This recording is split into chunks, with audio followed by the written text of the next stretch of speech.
Kung araw-araw ninyong ginagamit yung kotse, highly recommended at least once a week, chine-check ninyo yung level ng oil. Ang ideal na level niyan is around 80% to 100%.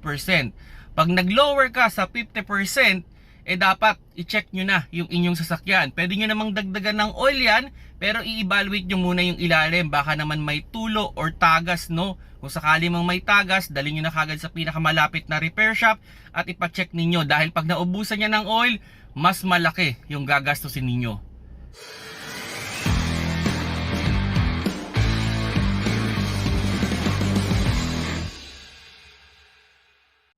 Hello mga paps, I'm Kuya Shane at may na-receive tayong question. Ano daw ba ang ideal na time ng pag-check ng oil, no? Kung mainit daw ba yung oil or malamig yung oil?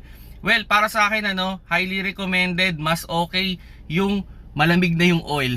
Okay? Kumbaga, nakaset na yung sasakyan sa isang pantay na lugar ng medyo mahabang panahon o mahabang oras. Maybe mga 10 minutes to 20 minutes.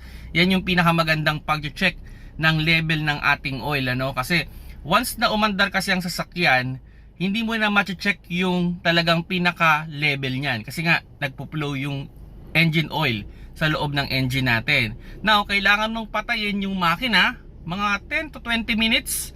Depende kasi kung gaano kalapot yung oil na nilagay ninyo, kasi kung mas malabnaw yan, mas mabilis syempre yung bumababa. Pero kung medyo malapot o tumatanda yung oil, medyo bumabagal din yung pagbaba. So ideally, kung tayo ay mag-check ng oil, lagay lang natin sa isang flat surface yung ating sasakyan.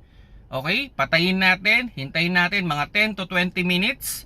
O kung kaya, overnight, tsaka natin i-check yung level ng ating oil. So yun nga, kung yung level ng ating oil is around 80% to 100%, nothing to worry, okay na okay pa yan, Pero pag yan ay nag-below 50% na o kumalahati na, maging conscious na tayo. I-check na natin kung ano yung nangyayari sa ating sasakyan. Pwede naman nating dagdagan ulit yan para maging 100%, pero dapat i-evaluate nyo pa rin yung ilalim ng inyong engine. O silipin nyo lang. At kung may nakita kayong any mark ng oil o tumutulo, dali nyo na kagad sa pinakamalapit na repair shop. Huwag nyo nang itakbo yan kasi delikado yan mga paps. Pag naubusan ng oil ang ating engine, sadly, malaki ang gagastusin natin, Kaya dapat natin, isa sa mga suggestion ko dyan, kung sakali man, every time na umaalis kayo sa garahe ninyo, okay yan, bawa sa morning, aalis kayo, silipin nyo rin yung pinagparkan ninyo. Kung may nakikita kayong lawa ng oil or oil mark do sa ilalim, maging conscious na kayo. Kasi normal lang na merong, dyan, yung liquid dyan is yung tulo lang galing sa aircon. Pero yung galing sa engine na oil, hindi dapat yan tumutulo mga paps, Pero siya, eventually naman kasi pag ginagamit natin yung sasakyan, medyo bumababa talaga yung level niya ng konti. Pero not to the extent na aabot sa kalahati.